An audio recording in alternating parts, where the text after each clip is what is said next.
होने वाला है ये विषय। इसको हम बिल्कुल योग और जो हमारी मेडिकल पद्धति है उन सब चीजों के साथ इन चीजों को जोड़कर बहन जो भी उनको वो अपने आप को उनको लगता है बहन को जिस प्रकार से भी कोरिलेट हो सकता है योग उन चीजों से, तो उनकी व्याख्या आप लोगों के बीच में करेंगे। बड़े ध्यानपूर्वक सुनना इस चीज को, क्योंकि ये बहुत अच्छी चीज है। वैज्ञानिक दृष्टिकोण भी हमें पता होना चाहिए हर चीज का। तो मैं संपूर्ण पतंजलि परिवार की तरफ से बहन सीपी का अभिनंदन करता हूं और उनसे आग्रह करता हूं कि आज का संध्याकालीन स्तर विधिवत रूप से आप आरंभ करें और आपने ही इसका पूर्ण विराम भी लगाना है। ओम जी। ओम।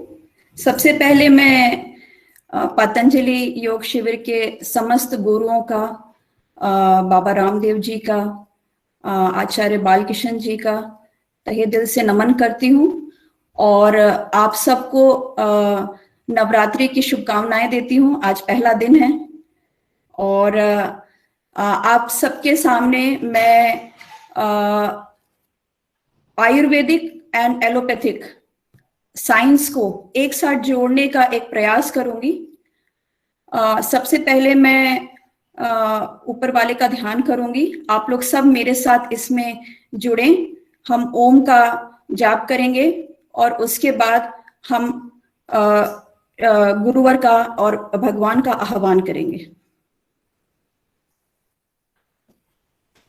आंखें बंद करें, रीढ़ की हड्डी सी को सीधा रखें, गहरी सांस अंदर भरें और सांस को छोड़ दें।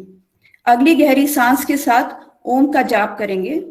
आपके माइक्स म्यूट रहेंगे लेकिन आप मेरे साथ इसमें साथ देंगे।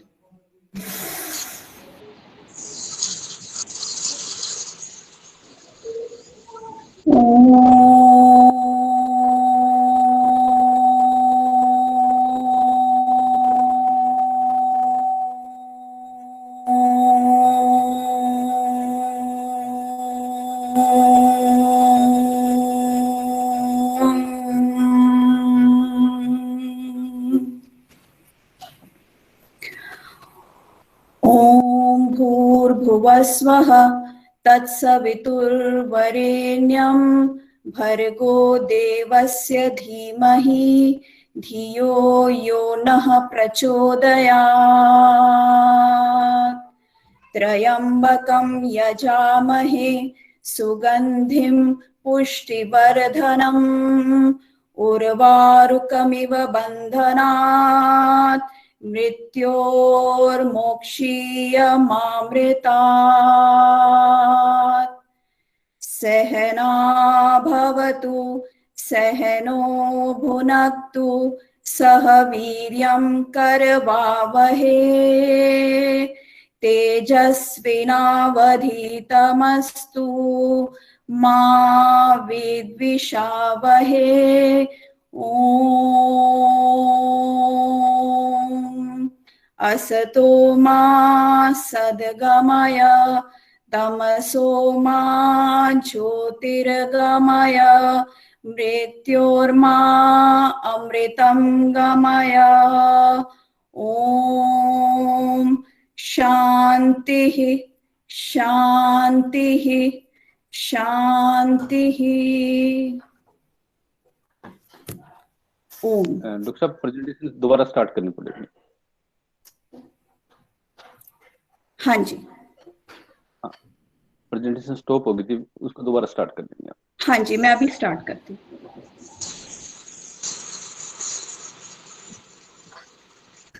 जब तक ये प्रेजेंटेशन स्टार्ट हो रहा है मैं आप सबसे ये बताना चाहूंगी कि आज जो भी मैं आपको बता रही हूँ इसमें लिखने पर ज्यादा ध्यान ना दें, इसको समझने की कोशिश करें। मैंने इसको एक नजरिया दिया है और मैं चाहती हूँ कि ये मेरा अपना नजरिया नहीं है, जो इतने सालों से, इतने हजारों सालों से जो शास्त्र हमारे देश का गर्व है उसको मैंने खुद जानने की थोड़ी सी कोशिश की है और आपके सामने प्रस्तुत कर रही हूँ। आप इसमें मेरे साथ चलें, इसको समझें। ये प्रेजेंटेशन और ये सब कुछ आपको मिल जाएगा, कोई दिक्कत नहीं है। तो मैं चाहूंगी कि आप मेरे जो मैं बता रही हूँ उसको ध्यान से सुने। तो आज का हमारा जो विषय है, मेरी आवाज सब तक ठीक से पहुंच रही है? जी बहुत अच्छे से आ रही है। हाँ जी। तो जो आज का हमारा विषय है वो है एनाटॉमी एंड फिजियोलॉजी। एनाटॉमी और फिजियोलॉजी को अगर हम हिंदी में कहेंगे तो शरीर विज्ञान, शरीर की रचना का विज्ञान और शरीर की क्रिया का विज्ञान को जानना और इसका योग से कोरिलेशन। अब प्रश्न ये उठता है कि हमें शरीर के एनाटॉमी और फिजियोलॉजी को जानना क्यों जरूरी है। आप लोग योगा कर ही रहे हैं, प्राणायाम कर ही रहे हैं, एनाटॉमी एंड फिजियोलॉजी जानना क्यों जरूरी है? ये जानना इसलिए जरूरी है कि जैसे हम प्राणायाम करते हैं और हम कहते हैं कि ये एक सचेतन श्वसन की क्रिया है, जब हम एनाटॉमी और फिजियोलॉजी पढ़ते हैं तो ये एक सचेतन योग की क्रिया है।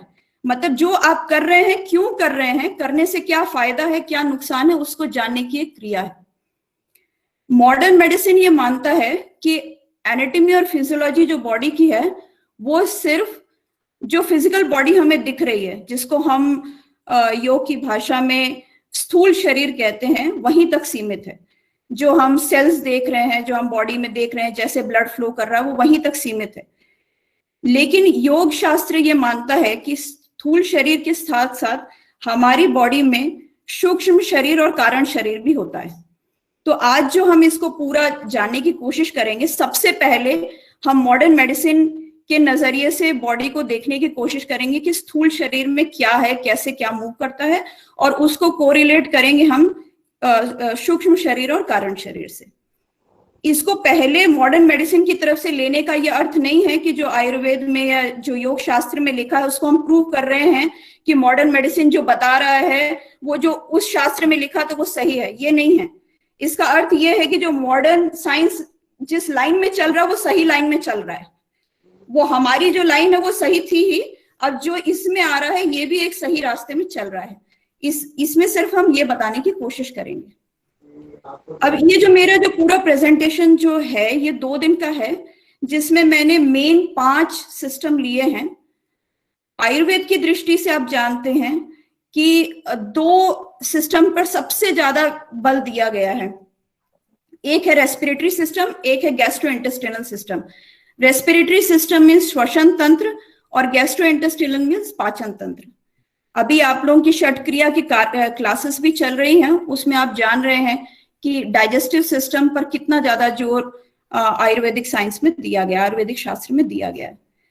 तो इसमें पहले दिन मैं आपको रेस्पिरेटरी सिस्टम मीन्स श्वसन तंत्र और कार्डियोवैस्कुलर सिस्टम मीन्स हृदय वाहिनी तंत्र के बारे में बताऊंगी। और सेकेंड डे हम डाइजेस्टिव सिस्टम, उत्सर्जन की क्रिया मीन्स एक्सक्रीटरी सिस्टम और तंत्रिका तंत्र मीन्स नर्वस सिस्टम के बारे में पढ़ेंगे। इसके ये जो डिवीजन है ये मैंने इस तरीके से किया है कि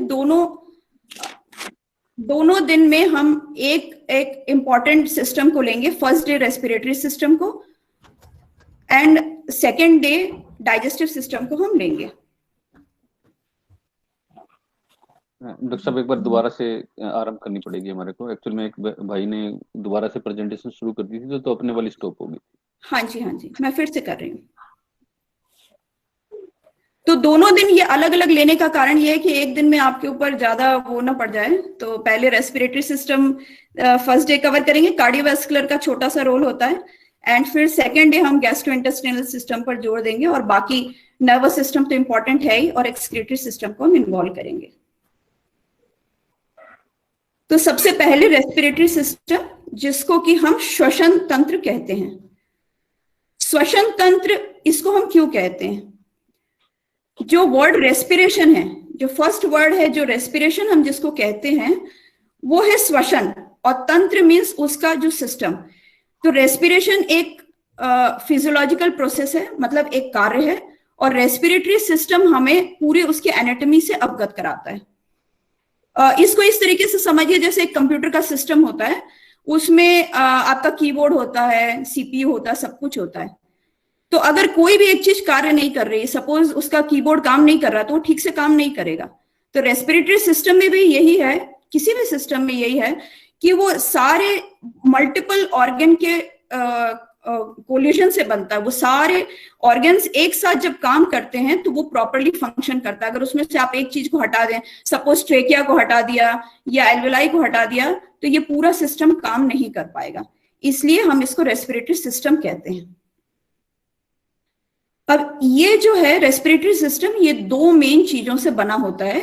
एक होता है एयर पैसेज, जिससे कि हमारी श्वास अंदर जाती है, और एक लंग्स होते हैं जो दोनों हमारे दोनों साइड में होते हैं, राइट एंड लेफ्ट साइड, जिसमें कि पूरा एयर का एक्सचेंज प्रोसेस होता है।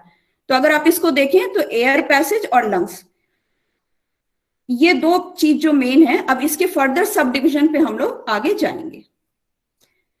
सबसे पहले बात ये उठती है कि हमें रेस्पिरेटरी सिस्टम की जरूरत है क्यों।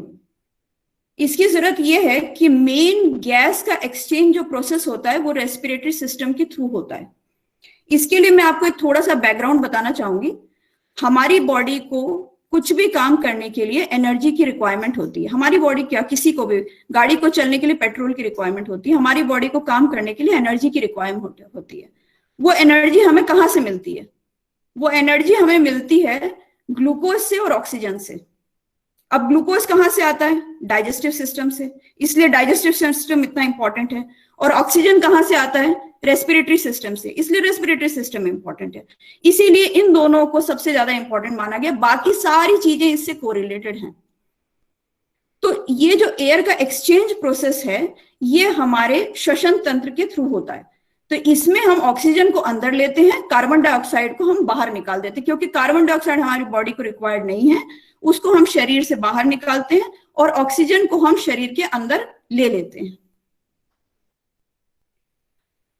और ये तब तक काम करती है जब तक हम पहली सांस से आखिरी सांस तक, कहा गया है पहली सांस से आखिरी सांस तक। तो इसलिए सांस की इंपॉर्टेंट जो है वहीं से समझ में आ जाती है। जब बच्चा जैसे ही पैदा होता है, सबसे पहले उसको मार के देखा जाता है कि उसकी सांस चल रही है कि नहीं। अगर किसी का एक्सीडेंट हो जाता है या कोई मरणासन स्थिति में होता है, तब भी हम सबसे पहले देखते हैं उसकी सांस चल रही है कि नहीं। तो ये इतना ज्यादा इंपॉर्टेंट सिस्टम है। अब हम इसकी एनाटॉमी के बारे में देखेंगे, और उसके साथ साथ उसके क्या क्या फंक्शनिंग है उसके बारे में देखेंगे। ये सबसे पहले शुरू होता है नेजल कैविटी से। अब इसमें भी सवाल आता है कि जब हमारे पास नाक भी है और मुंह भी है, दोनों साथ साथ में है, और जो सांस हम नाक से ले सकते हैं, मुंह से भी ले सकते हैं। हमारी नाक बंद रहती है तो हम मुंह से भी सांस लेते हैं। तो भगवान ने ऐसा क्यों सोचा, ऊपर वाले ने ऐसा क्यों सोचा कि नाक अलग बनाई जाए, मुंह अलग बनाया जाए? ये काम तो मुंह के भी थ्रू हो सकता था, सांस हम मुंह के थ्रू भी लेते तो जिंदा रह सकते थे, लेकिन नाक से ही क्यों हमें सांस लेने के लिए बनाया गया? उसका कारण क्या है कि जब हम नाक से सांस लेते हैं तो न केवल हम सांस लेते हैं, सांस के साथ उसका मॉइस्चर एब्जॉर्प्शन भी होता है। नहीं तो सांस जो होगी, जो हम ब्रेथ हम अंदर लेंगे, वो ड्राई हो जाएगी। तो इसके लिए इंपॉर्टेंट है कि ये मॉइस्चराइजिंग प्रोसेस जो होता है वो नेजल कैविटी के थ्रू होता है। तो जो हमारे लंग्स में जो एयर जाता है वो विथ मॉइस्चर जाता है, नहीं तो इतना ड्राई जाएगा कि हमारे बॉडी की पूरी फंक्शनिंग हो ही नहीं पाएगी। तो सबसे पहले हम आए नेजल कैविटी पर। ये जो आपको नाक से जो कैविटी दिखती है, जो दो नेजल कैविटीज दिखती है, वो है। इसके आगे ये कंटिन्यू होती, इसमें मैं आपको एक ब्रॉड प्रोस्पेक्ट दूंगी और उसके बाद फिर हम इसको इंडिविजुअली देखेंगे, शॉर्ट में इसको जानेंगे। तो सबसे पहले हो गई नेजल कैविटी, उसके बाद हो गई फेरिंग्स। फेरिंग्स जो है 3 में डिवाइडेड है, नेजोफेरिंग्स, ओरोफेरिंग्स, लैरिंगोफेरिंग्स। उसके नीचे आता है ये जो आपको लाइंस की तरह दिख रहे हैं, ये है ट्रेकिया। ट्रेकिया आगे डिवाइड हो जाता है ब्रोंकस में, और ब्रोंकस से ये लास्ट में एल्वेलाई में डिवाइड हो जाता है, जो कि सबसे बेसिक यूनिट है रेस्पिरेशन की, जहां पे सारा एक्सचेंज प्रोसेस होता है। अच्छा, इसको डिवीजन करने का एक और तरीका ये भी है कि जो ट्रेकिया के ऊपर का पार्ट है ये अपर रेस्पिरेटरी ट्रैक्ट है, और जो नीचे का पार्ट है वो लोअर रेस्पिरेटरी ट्रैक्ट है। आपने कई बार देखा होगा मरीजों का लिखा होता है यूआरटीआई इन्फेक्शन हो गया, मींस क्या हुआ? अपर रेस्पिरेटरी ट्रैक्ट इन्फेक्शन हो गया। एलआरटीआई है उसको, मींस लोअर रेस्पिरेटरी, जैसे निमोनिया है, लोअर रेस्पिरेटरी ट्रैक्ट इन्फेक्शन है। टॉन्सिलाइटिस है, गले का इन्फेक्शन है, ये यूआरटीआई है, अपर रेस्पिरेटरी ट्रैक्ट इन्फेक्शन है। ये मैंने आपको कोरिलेशन के लिए बताया। अब ये जो है, इसी को अगर हम देखें कि इसको हम अपनी मातृभाषा में कैसे कहते हैं, तो जो नोज है इसको हम कहते हैं नासा छिद्र। फेरिंग्स जो है ये है ग्रसनी या हलक, जिसको कहते हैं हलक दबा दिया, हलक, ये है फेरिंग्स। लैरिंग्स जो है ये है स्वर तंत्र, मींस वॉइस बॉक्स, जहां से हमारा साउंड प्रोड्यूस होता है, जो हम बोल रहे हैं ये हमारा लैरिंग्स से प्रोड्यूस होता है। उसके बाद आता है ट्रेकिया, जिसको हम कहते हैं श्वास नली। उसके बाद ब्रोंकाई, लंग्स है फेफड़ा या फुसफुस। और एल्वेलाई जो है ये है वायु कोष्टक, मींस वायु की छोटी छोटी एयर बैग्स, जिसको बोलते हैं एयर सैक्स, जिसको हम कहते हैं एल्वेलाई। तो नासा छिद्र, ग्रसनी या हलक, स्वर तंत्र, उसके बाद श्वास नली, ब्रोंकाई, और उसके बाद वायु कोष्टक। ये पूरा पार्ट जो ये मैंने आपको बताया, ये रेस्पिरेटरी सिस्टम का पार्ट है। ये हम लोग ऑलरेडी डिस्कस कर चुके हैं कि नॉस्ट्रिल्स जो है वो 2 ओपनिंग होती है जहां से सांसें अंदर जाती हैं। इसके अंदर में म्यूकस मेम्ब्रेन रहता है, और साथ में एक स्ट्रक्चर होता है जो इसको आप यहाँ पे देख सकते हैं इस स्लाइड में, जिसको हम सीलिया कहते हैं। अगर आपने सुना होगा कि कोरोना वायरस में भी क्यों हम मास्क लगा रहे हैं, और जो मेन प्रोटेक्शन हो रहा है ये सीलिया से हो रहा है, यहीं पे ही हम जो वायरस है वो रुक जाते हैं। इसलिए नेजल क्लियरिंग को इतना ज्यादा बोला गया है, नीति को इतना ज्यादा बोला गया है कि कोरोना में हेल्प करता है, क्योंकि ये उसकी क्लियरिंग में हेल्प करता है। इसके साथ साथ ये, जैसे मैंने आपको बताया कि पूरा मॉइस्ट होके हमारे लंग्स में जाता है। अब ये मॉइस्ट होके कैसे जाता है, तो एक तो सबसे पहले ये बैक्टीरिया को, वायरस को ये फिल्टर करता है। इसमें बहुत ज्यादा रिच ब्लड सप्लाई होती है, इसलिए आपने देखा होगा नाक में कभी कुछ होता है, ड्राइनेस हो जाती है, ब्लीडिंग हो जाती है, ब्लड प्रेशर बढ़ जाता है, नाक में ब्लीडिंग हो जाती है। तो क्योंकि यहाँ की रिच सप्लाई है, और रिच सप्लाई होने की वजह से क्या होता है, ये ज्यादा मॉइस्चर भी एब्जॉर्ब करता है। यहाँ पे ही हमारी जो एक सेंसरी ऑर्गन है, ज्ञानेंद्रिय है, ऑल्फैक्टरी रिसेप्टर्स में स्मेल करने की शक्ति भी जो हमारी होती है वो नेजल कैविटी में ही होती है। अब जो सिक्रीशंस के बारे में मैं आपको बता रही थी, वो सिक्रीशन लेक्राइमल ग्लैंड से, जो हम आंसू आते हैं, तो आपने देखा होगा आंसू आते हैं तो नाक भी बहने लगती है, क्योंकि नेजो लेक्राइमल ग्लैंड रहता है। ये ग्लैंड है और ये नाक में आके खुल जाता है, तो ये नेजो लेक्राइमल ग्लैंड रहता है, और ये एक डक्ट के थ्रू नोज में आके खुलता है। इसके साथ साथ हमारे फेस में साइनसेस रहते हैं, जो कि एयर को मॉइस्चर प्रोवाइड करते हैं, और साथ में हमारे हेड के बोन को लाइट वेट भी बना देते हैं। नहीं तो इतना हैवी वेट हो जाएगा कि बॉडी को कैरी करना मुश्किल हो जाता है, तो एक तरीके से ये वेट को भी कम करते हैं। ये साइनसेस जो आप देख रहे हैं, और यही साइनोसाइटिस का रीजन भी है। इसमें अगर इन्फेक्शन हो जाता है तो साइनोसाइटिस होता है, और ये हमारे वॉइस को रेजोनेंस भी प्रोवाइड करते हैं। जो हम बात करते हैं तो जो एक नेजल ट्वैंग आता है, वो भी आपके इन साइनसेस के थ्रू होता है। इसके बाद जब हमने नोज और नेजल कैविटी के बारे में देख लिया, तो नेक्स्ट पार्ट आता है फेरिंग्स। फेरिंग्स जो है ये नोज को लैरिंग्स से कनेक्ट करता है। जो फेरिंग्स है उसी को हम हलक कहते हैं, और ये एक पैसेज है जो आप देखेंगे, जो कि एयर और फूड दोनों इस पैसेज में रहते हैं। मतलब ये जो सांस यहाँ जा रही वो भी ये रहता है, और जो हमारा भोजन जा रहा है वो भी फेरिंग्स में रहता है। तो ये कॉमन पैसेज है, आप एक तरीके से देखें तो ये कॉमन पैसेज है जो नाक और फेरिंग्स दोनों के नोज और जो हमारा माउथ से जो फूड जा रहा है उन दोनों का कॉमन पैसेज है। इसीलिए कहते हैं कि जब आप खाना खा रहे हैं तो बोले नहीं, और क्योंकि क्या है, ज्यादा बोलने की कोशिश करेंगे तो ये खाना जो है ये आपकी श्वास की नली में फंस जाएगा। कैसे उसको रोका जाता है ये मैं आपको अगली स्लाइड में बताऊंगी। तो यहाँ पे आपने देखा नेजोफेरिंग्स, ओरोफेरिंग्स जो मीन्स माउथ के पीछे है, और लैरिंगोफेरिंग्स जो आपके वॉइस बॉक्स के पास में है।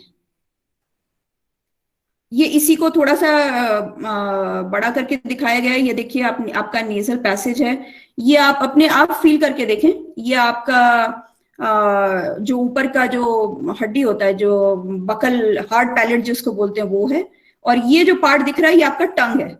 तो ये जो ऊपर का जो पार्ट है ये नेजोफेरिंग्स रहता है।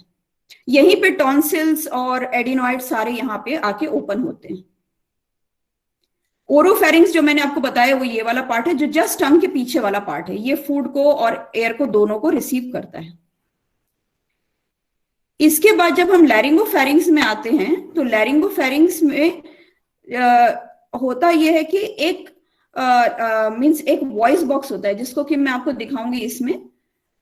ये देखिए, ये दो कॉर्ड की तरह स्ट्रक्चर होते हैं जिसको हम वोकल कॉर्ड कहते हैं, और इसी से जब हवा पास होके बाहर निकलती तो साउंड को प्रोड्यूस करती है।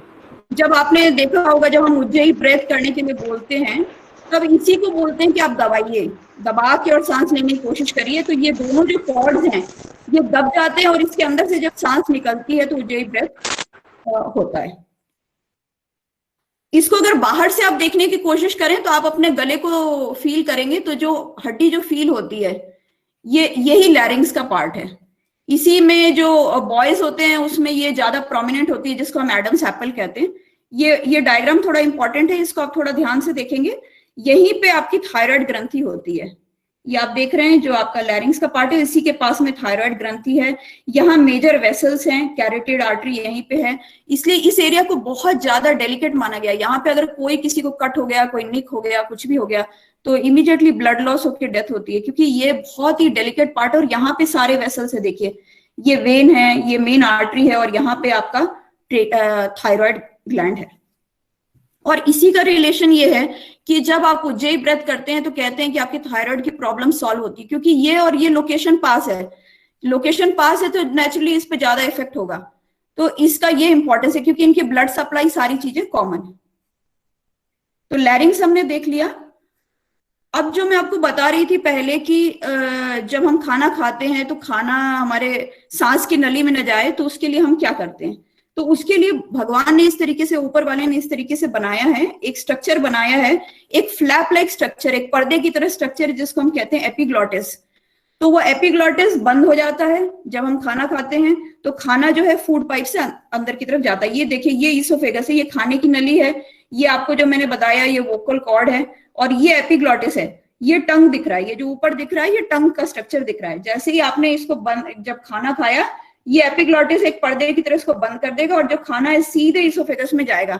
नहीं तो आप जितनी बार खाना खाते हैं, हम लोग बात करते हैं, तो उतनी बार वो खाना फूड पाइप में चला जाता और सांस की नली में जाके इन्फेक्शन करता, और इसी से हमको वो हिकअप्स भी होते हैं। जब हम खाना खाते हैं अचानक से बोलने लगते हैं तो हिचकियां आने लगती, क्योंकि फूड का कोई पार्टिकल श्वास की नली में घुस जाती है जो कि वो एक्सेप्ट नहीं कर सकता। इसके बाद हम पहुंचते हैं ट्रेकिया में। ट्रेकिया जो है ये एक, आपको एक देखेंगे, एक स्ट्रक्चर है जिसके ऊपर एक सी शेप कार्टिलेज बना हुआ है। अब प्रश्न ये उठता है कि ये इस तरीके का क्यों बना हुआ है, सी शेप स्ट्रक्चर क्यों बना हुआ है? ये इसलिए है कि इसको वेसल, ये ट्रेकिया को कोलैप्स नहीं होने देता। नहीं तो हम जितनी बार सांस अंदर लेते, जितनी बार बाहर सांस छोड़ते, उतनी बार कोलैप्स हो जाता। तो ट्रेकिया कोलैप्स हो जाता तो फिर उतनी बार बॉडी को काम करना पड़ता उसको ओपन करने के लिए। तो ये जो शी शेप कार्टिलेज है ये इसको ओपन करके रखता है। उतनी बार जब हम सांस अंदर लेते हैं तो सांस अंदर चली जाती है। ये आगे जाके ब्रोंकाई में डिवाइड हो जाता है। उसके बाद ये प्राइमरी, सेकेंडरी, टर्शियरी ब्रोंक्यूल्स में कन्वर्ट होता है, जिसमें इतना ज्यादा डीपली जाने की जरूरत नहीं है। और उसके बाद फाइनली ये जाके एल्वुलर सैक या एल्वुलाई में जाके एंड हो जाता है। एल्वुलाई सैक या एल्वुलर सैक जो है वहीं पे मेन एक्सचेंज होता है गैसेस का। मतलब आपने देखा होगा इतनी बड़ी पूरी प्रोसेस है, नाक से सांस ले रहे हैं, फेरिंग्स, लैरिंग्स सबके होते हुए, ट्रेकिया से होते हुए ब्रोंकाई तक जा रहा है, लेकिन जो मेन एक्सचेंज का प्रोसेस है वो आपके एल्वुलाई में ही हो रहा है।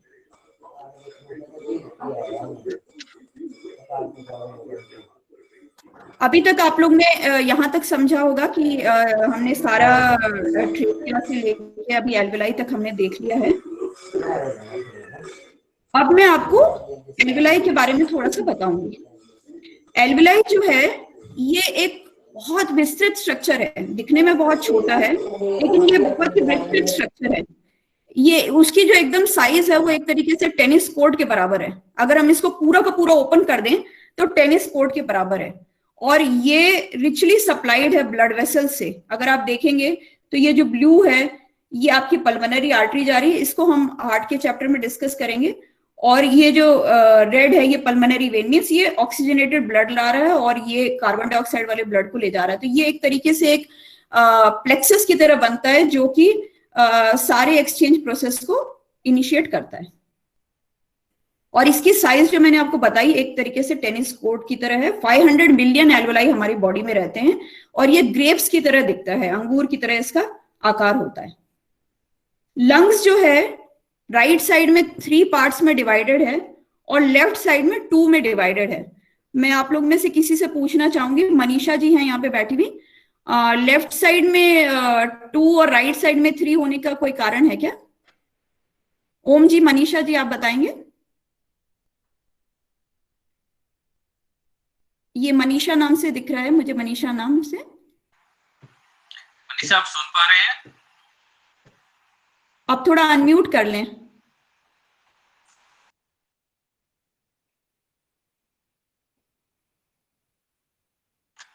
मीना जी, मीना शाह जी, ओम जी।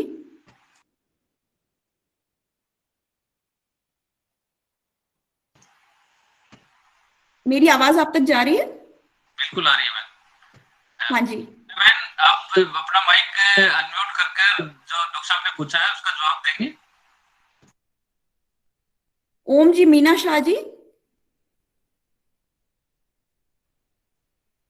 मैं आपको बताती हूँ इसका कारण क्या है।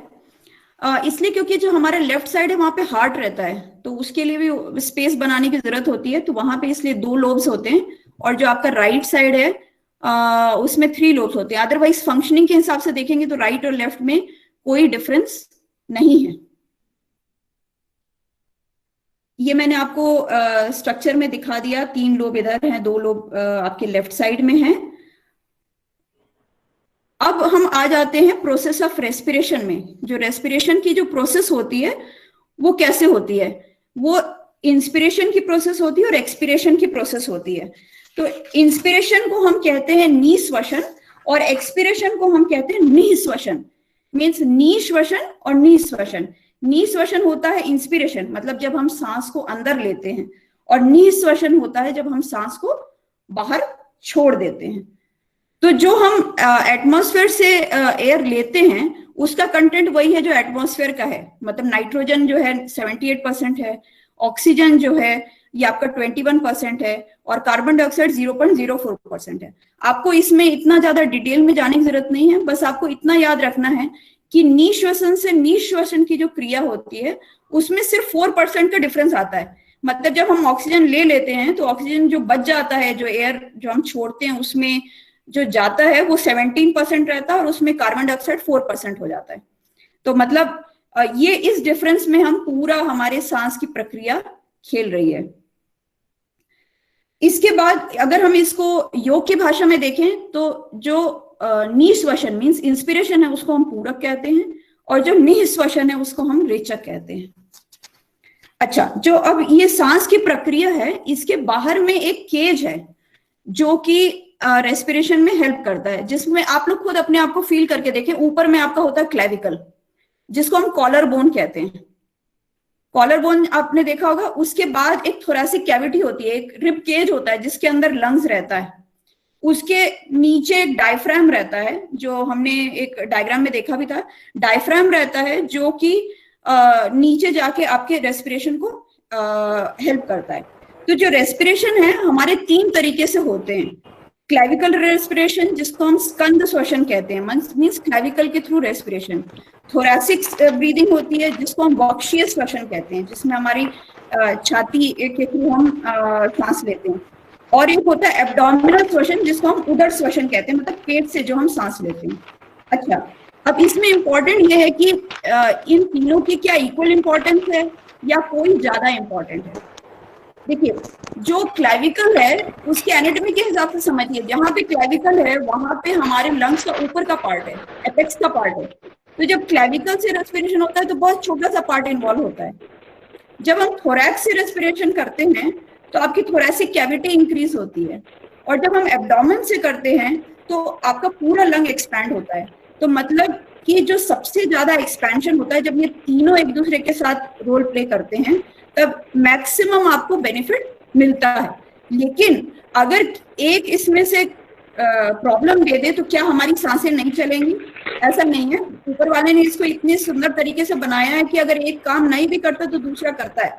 जैसे मैं आपको एक एग्जांपल देती हूँ, प्रेगनेंसी में पेट इतना बड़ा हो जाता है, तो अब डायफ्राम के मूवमेंट के लिए तो जगह ज्यादा बचती नहीं है, तो क्या सांस नहीं लेते? अब उसमें होती है ब्रेथलेसनेस की प्रॉब्लम, सांस लेने की प्रॉब्लम होती है, लेकिन जो चेस्ट है वो एक्सपैंड करता है, जो क्लेविकल है वो मूव करता है, उस तरीके से हमारी रेस्पिरेशन हो जाती है। इसके साथ साथ योग शास्त्र में एक और ब्रीदिंग बोली जाती है जिसको हम योगिक ब्रीदिंग बोलते हैं। योगिक ब्रीदिंग में मैक्सिमम जो रोल होता है वो डायफ्राम का होता है। डायफ्राम जो है 70% रोल प्ले करती है हमारे रेस्पिरेशन में, क्योंकि उसको हम नीचे की तरफ मूव करते हैं। जब आपने सुबह भी क्लासेस अटेंड की हैं तो उसमें आपने देखा होगा कि आप रीढ़ की हड्डी को सीधा रखें, छाती को बाहर फुलाएं, पूरी गहरी अंदर सांस लें। जब आप पूरी गहरी अंदर सांस लेते हैं, आप खुद फील करके देखिए, जब आप पूरी गहरी अंदर सांस ले रहे हैं तो आपका एब्डोमेन बाहर की तरफ शिफ्ट हो जाता है, क्योंकि डायफ्राम नीचे की तरफ शिफ्ट होता है। लंग्स पूरा एक्सपैंड करता है, क्योंकि थोरैसिक कैविटी एक्सपैंड करती है, क्लेविकल शिफ्ट हो जाता है, तो आपका पूरा सांस अंदर आ जाता है।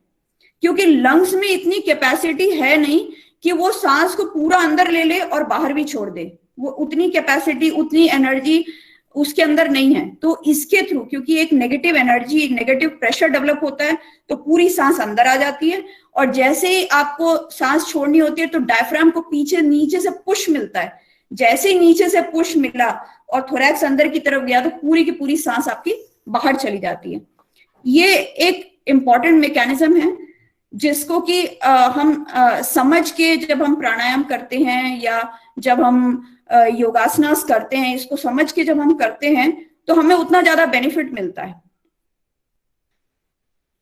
इंस्पिरेशन और एक्सपिरेशन की प्रोसेस समझाने के बाद मैं आपको इनहेलेशन और एक्सहेलेशन की प्रोसेस मैंने आपको बता दी है, किस तरीके से इनहेल हो रहा है और एक्सहेल हो रहा है, ये मैंने अभी आपको डिस्क्राइब किया। अब हम आते हैं कि रेस्पिरेशन कितने तरीके के होते हैं। रेस्पिरेशन में आपको बस ये समझने की जरूरत है, एक जो हम बाहर से अंदर सांस अंदर कर रहे हैं और बाहर सांस छोड़ दे रहे हैं, ये तो एक्सटर्नल रेस्पिरेशन है, बिल्कुल सिंपल है। ये आपने सांस अंदर ली, बाहर छोड़ दी, ये एक्सटर्नल रेस्पिरेशन हो गया, जिसको कि हम अभी तक डिस्क्राइब कर रहे हैं। फिर एक होती इंटरनल रेस्पिरेशन, मींस जहां हमने एल्वुलाई आपको डिस्क्राइब की थी, जो मैंने आपको बताया था, गुच्छे जैसा स्ट्रक्चर है जिसके आसपास ब्लड वेसल्स हैं, वहां से ऑक्सीजन का ब्लड वेसल में आना और ब्लड वेसल से कार्बन डाइऑक्साइड का उस सैक में वापस जाना, ये इंटरनल रेस्पिरेशन है। क्योंकि ये हमें दिखाई तो नहीं दे रही, लेकिन ये हो तो रही है, तो ये है इंटरनल रेस्पिरेशन। लेकिन बात यहां तक भी आके खत्म नहीं हो जाती। अब ये इन्होंने ले लिया और दे दिया तो फिर आगे क्या? अब सारी जाके उसको सेल्स तक पहुंचाना भी है। अब जब ये सेल के अंदर जाकर ग्लूकोज के साथ मिलकर और एनर्जी को बनाएगी तो वो सेल्यूलर रेस्पिरेशन कहलाएगा। इसको मैं आपको फिर से बता रही हूं, एक्सटर्नल रेस्पिरेशन मीन सांस को लंग्स तक लाना और छोड़ देना, कार्बन डाइऑक्साइड का अंदर लेना छोड़ देना, जिसको हम निश्वसन, निःश्वसन, पूरक, रेचक किसी भी तरीके से लें, वो एक्सटर्नल रेस्पिरेशन है। इंटरनल रेस्पिरेशन, जहां पे आपकी एल्वुलाई से ब्लड वेसल्स में ऑक्सीजन जा रहा है और कार्बन डाइऑक्साइड निकल जा रहा है, ये इंटरनल रेस्पिरेशन है। और जब सेल्स में जाकर आपका ऑक्सीजन और ग्लूकोज मिलकर आपको वाटर और CO2 निकालेगा, वो है सेल्यूलर रेस्पिरेशन। मेन कहानी यहां पर आके होती है, क्योंकि हमारे सेल्स को ऑक्सीजन की जरूरत है। यहां तक समझने के बाद अब हमको ये कोरिलेट करना है कि अभी हम ये तो समझ गए कि हमने सांस ली, सांस लेने के बाद एल्वुलाई में जाके वो एक्सचेंज हो गया, एक्सचेंज होने के बाद वो ग्लूकोज के साथ मिला और उसने एनर्जी प्रोड्यूस की। अब हम इसको कोरिलेट करेंगे प्राणायाम से। तो मैं आप में से ये जानना चाहूंगी, नीलम जी मुझे स्क्रीन पे दिखाई दे रही हैं? नीलम, हाँ, बहुत प्यारी सी दिखाई दे रही हैं। तो मैं आपसे ये पूछना चाहूंगी कि ब्रीदिंग और प्राणायाम में क्या अंतर है? आपके हिसाब से ब्रीदिंग और प्राणायाम में क्या अंतर है?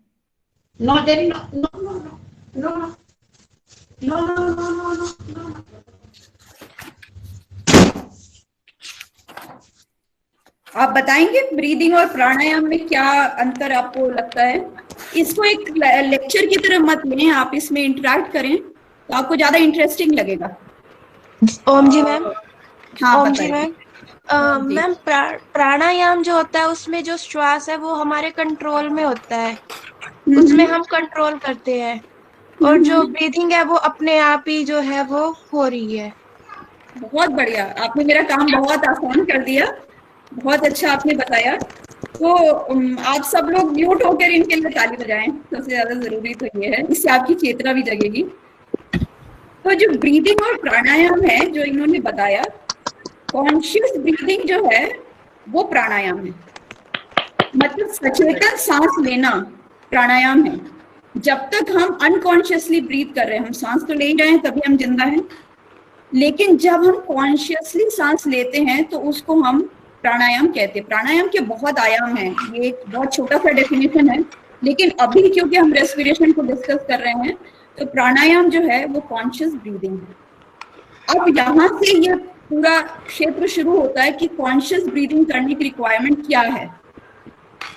तो जो टोटल हम जो सांसें एक दिन में लेते हैं वो 21,600 बार हम सांस लेते हैं, 21,600 टाइम्स हम सांस लेते हैं।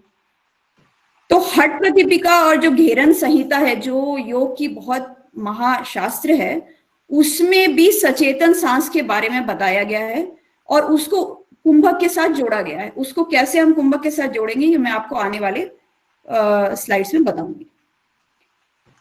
तो जब हम नॉर्मल ब्रीदिंग कर रहे हैं, जब हम उसके बारे में चेतना नहीं रखते, जो हम नॉर्मली ब्रीथ करते हैं, तो उस समय में ब्रेन में, हमारा ब्रेन का 3 पार्ट है, इसको मैं नर्वस सिस्टम में बताऊंगी बट आपको यहां अभी बताना जरूरी है। ये फोर ब्रेन है, ये मिड ब्रेन है और ये हाइंड ब्रेन है। हाइंड मीन्स पीछे, fore brain means front brain. तो जो नॉर्मल प्रोसेस में जब हम रेस्पिरेशन करते हैं तो हमारा रेस्पिरेशन एक ऑटोनॉमिक मीन्स अपने आप चलने वाली प्रक्रिया है, आप लें ना लें करें लेकिन वो चलती रहेगी। तो वो जो है वो हाइंड ब्रेन का पार्ट है, हाइंड ब्रेन का काम है।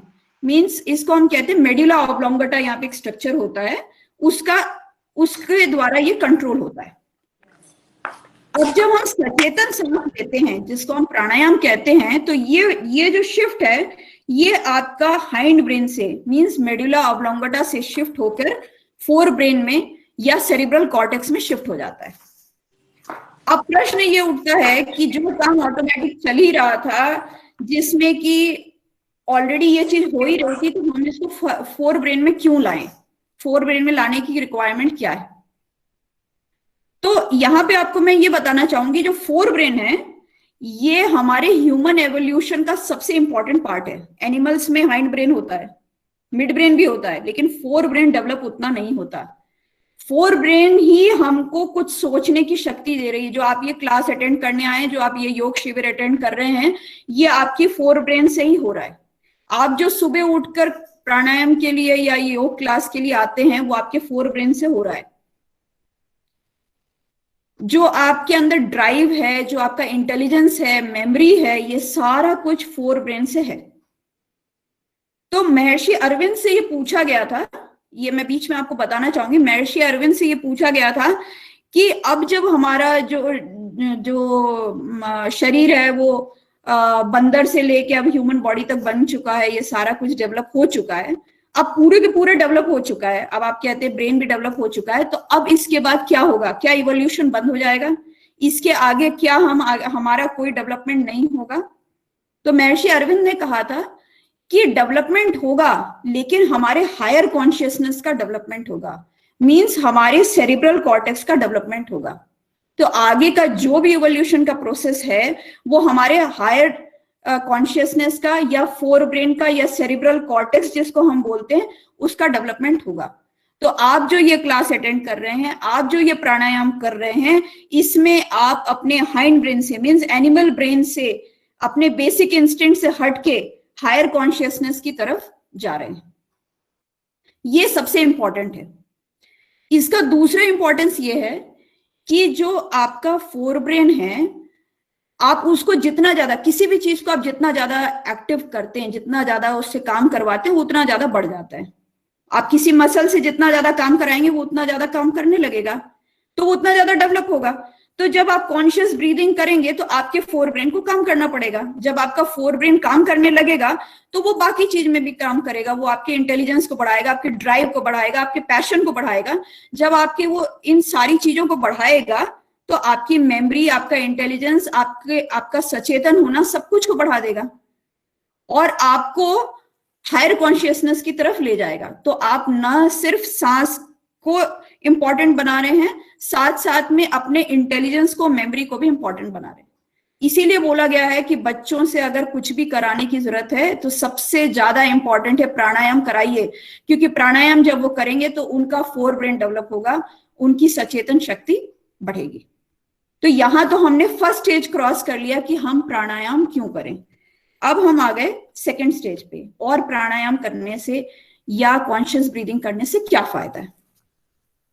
अभी आपने सुबह सभी गुरुजी की क्लास अटेंड की होगी, अविनाश गुरुजी की, जनार्दन गुरुजी की, सबकी क्लासेस चल रही हैं। बार बार आपने देखा होगा कि वो कहते हैं सांसों को लें छोड़ें, सिर्फ योगासनास नहीं करें, आसनों के साथ साथ आप सांस को अंदर लें छोड़ें, सांस को, गहरी सांस को अंदर लें छोड़ें। ऐसा क्यों बोला गया है? मेरे को स्क्रीन पे कुलदीप अवस्थी जी दिख रहे हैं। ओम जी, आप थोड़ा बताएंगे कि सांस के ऊपर जोर क्यों दिया है? अविनाश गुरुजी ने सांस के ऊपर जोर क्यों दिया? अविनाश गुरुजी मैं बोल रही हूँ, बाकी बहुत सारे सभी गुरुजी हैं, तो ये बताएं कि सांस पर जोर क्यों देते हैं, क्यों कहते हैं कि जब आप सूर्य नमस्कार भी कर रहे हैं तो ध्यान दें कि किस में समय में सांस लेना है, किस समय में छोड़ना है, उसके बारे में थोड़ा बताएं। सांस के बारे में ऐसे जी, सांस जब लेते हैं तो वो एक योगा के अंदर आता है, और बिना सांस के अगर हम कोई चीज करते हैं तो वो व्यायाम के अंदर आता है। तो सांस लेने से जो चीज हम करते हैं उसमें थकावट नहीं होती है, और जो व्यायाम करते हैं उसमें थकावट हो जाती है। बहुत बढ़िया ओम जी, बहुत अच्छा, इनके लिए तालियां बजाएं आप लोग माइक म्यूट रख के। बहुत अच्छी बात इन्होंने बताई। जब हमने अभी ब्रेन के फंक्शनिंग को समझ लिया तो अब हम इसको सेल्यूलर लेवल तक लाते हैं। तो जब हम सांस को लेते हैं, अभी आपने देखा था कि एल्वेलाई है, एल्वेलाई में ऊपर से हमने सांस ली, ऑक्सीजन जो है एल्वेलाई पर आई, एल्वेलाई से ब्लड वेसल से निकली और आपके सेल्स तक चली गई। सपोज आप ये काम को कॉन्शियसली नहीं कर रहे हैं या आप सांस नहीं ले रहे हैं, नॉर्मल आसन या एक्सरसाइज जब हम करते हैं वैसे हम कर रहे हैं, तो क्या होगा? अब जो सेल है उसको आपने काम तो करवा लिया। अब जब आपने मसल्स को, मींस जिस मसल को आप एक्टिवेट कर रहे हैं उससे आपने काम तो करवा लिया।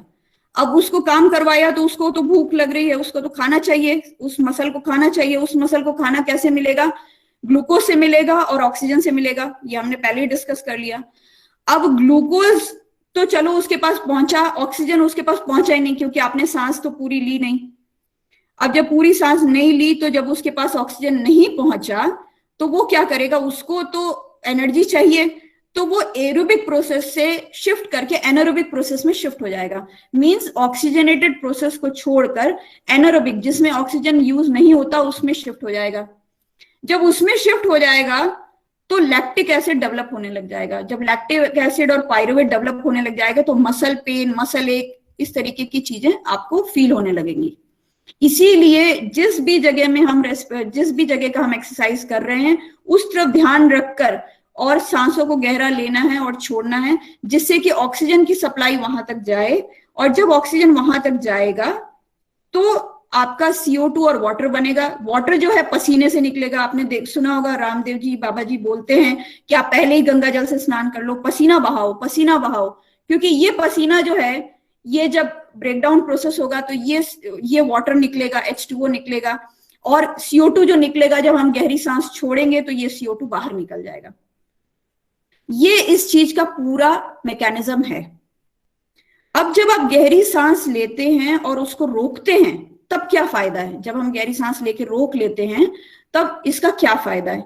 यहां तक हमने ब्रेन में क्या हुआ वो समझ लिया, कैसे हमारे मसल्स ने उसको यूज किया वो समझ लिया। अब नेक्स्ट लेवल आता है कि जो हम सांस को रोक रहे हैं और जो भी हम ये प्रक्रियाएं कर रहे हैं, इसमें हमें क्या बेनिफिट होता है। तो यहाँ पे मैं आपको ये बताना चाहूंगी कि अभी आप लोग ने अपनी पुरानी क्लासेस में ये सुना होगा कि हमारी जो बॉडी होती है उसमें 5 कोश होते हैं।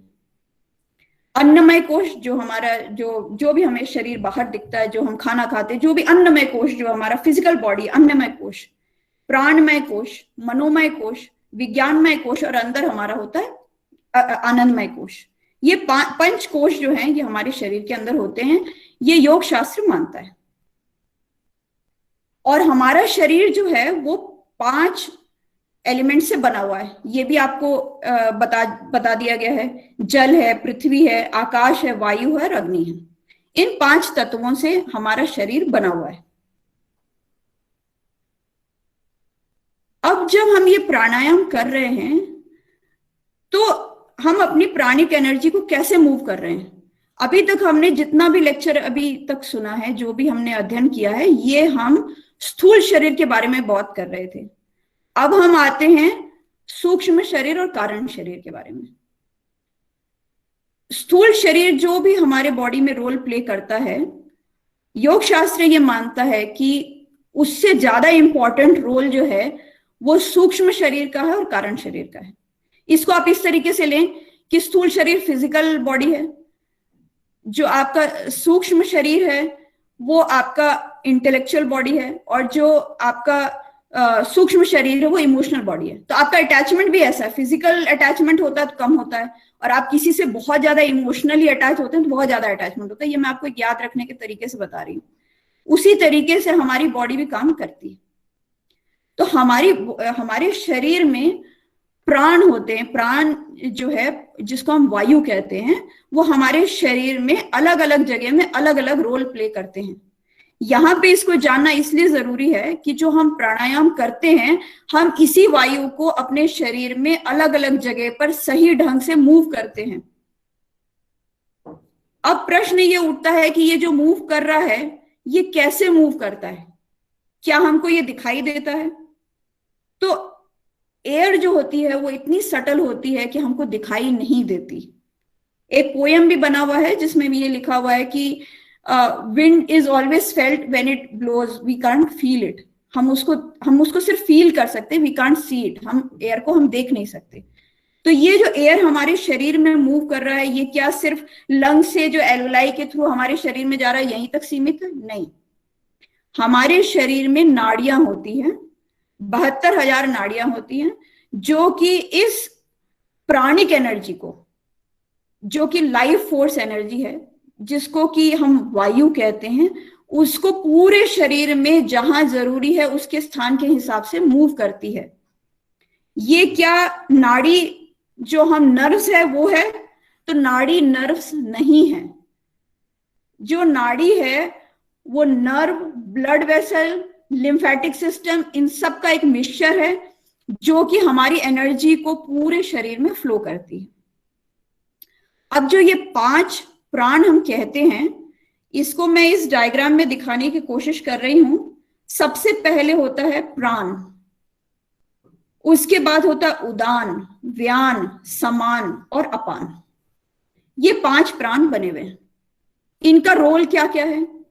प्राण एनर्जी जो है, प्राण वायु जिसको हम कहते हैं, एनर्जी बोलने से ज्यादा अच्छा प्राण वायु जो है वो हम जो सांस को अंदर ले रहे हैं, जो भी हम रिसीव कर रहे हैं, आप एक तरीके से समझिए कि ये एक रिसीवर है।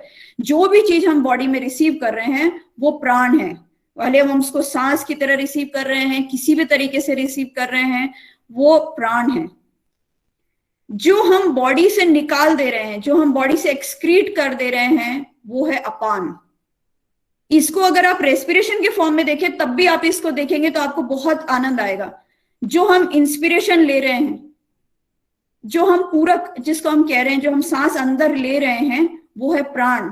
जो हम सांस छोड़ रहे हैं, जो हम एक्सपायर कर दे रहे हैं, वो है अपान।